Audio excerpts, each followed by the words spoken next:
I've got 11 days left in this unit, and I'm excited because that means I'm not on the hook for this rent because it's so expensive. It's so expensive. I'm not at all upset about my decision to leave. LA is starting to shut back down. I won't be able to work.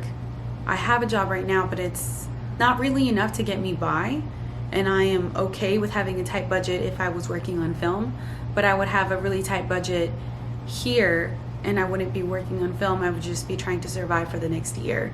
Another thing is I owe quite a bit of money in rent here, and I also have to pay to move. So I'll spend, I'm gonna pay a lot of money just to move. So, yeah. As challenging as it's been, I've learned so many lessons here. It's really not as glamorous or as fun of an environment as I thought it was, but that doesn't matter. I still love film and I love working on sets.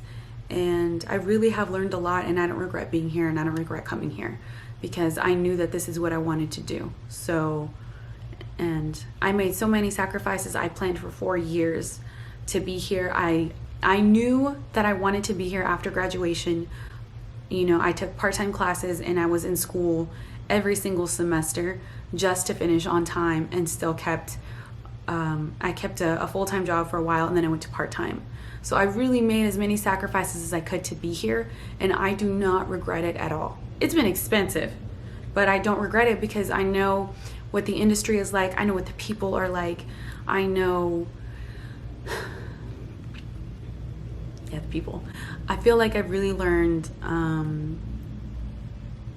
don't know if this is even a good thing, but I feel like I've learned to have my guard up, and I don't know. I just feel like I see things so differently. And, you know, maybe before I was a little bit weaker. I don't think I'm a strong person, but I think that this has made me, you know, deal with challenges a lot better because I've had to do a lot of it on my own. Yes, of course, I have my family, but when I'm here, I don't really have anyone to rely on. I also have a beautiful life in Texas that I actually look forward to going back to, and there are things that I want to do there. And with everything that has happened, I really don't see this as a setback. You can't work. So what are you going to do if you can't work? I don't want to stay here and continue to give LA my money when I can go home with my family and not have to spend nearly enough or nearly the same amount to try to get by. And also no help, no support. I've wanted to be a part of the film industry since I was a little girl. So I really don't see myself doing anything else. But at the same time, I'll be honest, I really don't know how I will get to a position where I am successful and I am comfortable making good money. I don't know how that's going to happen. I think about a time where I'll get an amazing job. I never know what it is in my head, but I definitely think of the moment that I get it. And I cry thinking about it. You know, I really have such a passion for filmmaking, but it's hard work and it's a challenging environment. And right now it's just, I really feel that right now I can't pursue that. This isn't nearly as tough as a decision or heartbreaking decision as I expected it to be. Back in February and early March, I felt a lot of pressure to make it work. I felt a lot of pressure to find a job and continue working because I was having such a hard time in those months to find, the next gig. And then COVID happened, and before all of that happened, I was actually working at a restaurant job. Management there became very toxic, and they purposely would take hours away from me. And I also had that surgery that I was going through, so I was really stressed out because I knew I was going to be broke really soon, and I knew that I needed to change that. So when COVID happened, I just felt numb. And I also felt a lot of pressure to be successful and continue to move ahead for the people that have been following what I'm doing. I mean, ever since my senior year of college, my last semester of college, when I was at UNT, I started to get messages from girls and guys saying that they admired what I was doing and that they felt inspired, and that they felt inspired from what I was doing, and that they were looking forward to, what I was going to continue to achieve. Now, that's really great and that's really sweet. But when you feel like you're failing, it adds pressure, and you feel like you can't go home because you feel like it's such a public failure, because everything that I'm doing, I'm very open about it. It's on my social media, it's on YouTube, and it's also on my Instagram, and most of the feedback that I get is on Instagram. So, once I started to struggle, I'll be honest, I felt that a lot of those people pulled away. Not because they're judging, and I don't think it's that. I think that it's harder to root for someone where it's like, okay, you're still struggling, I don't know about you anymore. I still have a lot of support, but I know that it's definitely changed, because I'm not in the position that I was before. When I graduated college, I was in I was in a good place. I think I graduated, I didn't graduate till August, but I actually walked in May. And I remember when I walked the stage, I felt so secure. I felt so happy, and I felt so stable. I had money in the bank. I was moving here. I had just graduated. I was going to pursue something that I really wanted. I was going to leave my corporate job that I didn't like at the time. I was ready to move on with the next phase of my life. I was really excited. And then I got here, and it was just really hard. The culture here, you meet a lot of people, and people make a lot of promises. They're very nice to your face. And in reality, you don't hear from those people again. When you reach out for help, they don't help you. They will say that they're going to, but they never respond. They never reach back out to you. And that has happened so many times. And I think it's just the fast-paced environment. And I think it comes down to whether they feel that you are worth the time. Because I'm sure everyone is pursuing their own things. I'm not really sure how that works out, because the people that I've reached out to, they're in a better place than I am. But something that I've taken away from that is sometimes it's just easier to be honest, to say, hey, good luck with what you're doing. I don't see myself helping you. No, nothing personal, but I'm just worried on my own shit. Like, I'm not going to waste your time and get your information and get your hopes up, make all these promises. And I think very quickly I learned that that's how it was. So it's not like I got my hopes up, but I just didn't understand from a business perspective, or I didn't understand, and I wouldn't want to be that person in the industry that made all of these promises to other people in the industry and never followed through with them. I've taken a conscious effort with film or with projects. If I say I'm going to be somewhere, I'll be there. If I say a certain time, I will be there. If I say I'm going to do something, follow through, so I don't let that person down. And also to make sure that my reputation is solid. Another thing that I've experienced, it's a mostly white dominated industry, and that is really true. Like, of course you know it, but I think it's so clear during COVID, because those are the people that are working to this day. And that shit is hurtful. I'm not gonna lie. All of my references that I've used for jobs with studios and other gigs, they are all white.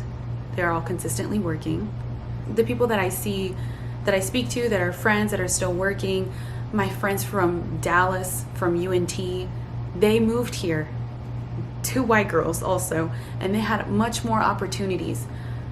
And I struggled just to find one, And of course I ended up getting, I feel, very good jobs, and jobs that I didn't expect to find immediately. But, it's just, I feel that people of color really struggle the most, because I don't have one friend, whether it be a studio, whether it be freelance, that is working consistently during COVID. I just don't know any. As far as I know, they're all in my position, figuring out where they're going, if they're staying, if they're moving. trying to find the next job, calling unemployment. I mean, they're all in the same position. So that definitely makes me feel, it doesn't discourage me, but it makes me angry, because some of those same people that are working consistently with a studio, with a production house, whatever, they're not only working consistently, they're not only working during COVID, some of them have benefits, and they will have the audacity to complain. And I understand that film is hard and that sometimes you don't like the job that you're doing. But there are things that these people complain about that I was like, you are so lucky that you get to work every day and that you know that you're going to get to work every day. There was a time, maybe a couple months after I moved here, that I really was trying to figure out, how can I change my first name to look like a male, like to seem like I would be a male on paper. So I was trying to figure out how I could change my first name or just go by Cruz on my resume, but you can't go by just one name. So I was really trying to figure out how to do that. And then, I don't know, I just started to realize I don't know. It doesn't make me feel like I need to do something else. It doesn't make me hate the people that are in those positions. I feel like, you know, they're given an opportunity. They have to take it. A fool would say no, because they need to advance in their careers as well. It's the people in leadership that are hiring for these positions, that are specifically hiring white. You know, I mean, it is what it is. I mean, I feel like that's just a fact. But the studios are putting out posts, putting out messages on their social media that they believe in equality, and that they support Black creatives, that they support minorities. Where the fuck are they? I don't see them. I will go and apply on websites. First thing I do, look at the staff. You know what they are? They look as white as this shirt. I really go back and forth, because sometimes I feel like, when I think about that specifically, I think, okay, I need to take a step back from LA. I need to get away from it. I think it's very easy to get overwhelmed by the industry and life here. I just do. It's just a different atmosphere, different people. And I definitely feel extremely on guard when I'm here versus when I'm in Texas. But at the same time, I feel like I'm walking away from the industry, even though you can't work right now. You can't work, and you probably won't be able to work safely and consistently for, I would say, minimum at least another year. I have a lot more to learn. Like I said, I don't have any regrets. And I'm just happy that I remained humble, and I never stopped speaking to someone because I was in LA and I was in film, especially, which I don't understand, because I've seen people do this in Dallas, where when I was an extra on Queen of the South, some of those people became PAs, and they acted so different over a PA gig. That, like, I never understood that. So I always, from the shit that I've witnessed and experienced, I never wanted to be that person. So I've never changed my relationships with anyone back home. And that's something that, you know, I'm proud of, and I'm glad that I was always able to remain the same. A year ago, I was doing good. I thought I was really going somewhere, and now I owe over $7,000 in rent. I am going to pay a couple thousand to move back home. I am working at a job that doesn't pay very well, even though I have a degree now. And I'm moving from LA, where I was expecting to live for many years, to going back to my parents' house again. So obviously we're not going up. We've hit a couple falls. You know, we're going down the stairs a little bit, but all I can do is just be honest with myself about where I'm at, keep working hard, continue to learn. Had I been in this position a few months ago, shit would have been really hard. I would have found it to be personally embarrassing to move back home. That's just me. I remember for many, many months, I was like, if I ever get to the position where I have to move back home, that is fucking embarrassing. My friends are always gonna say, oh yeah, I had this friend that really tried to make it, but she didn't make it. We don't know that yet. We don't know that I haven't made it yet. Come on, let's do the outro. Come on, do the pops.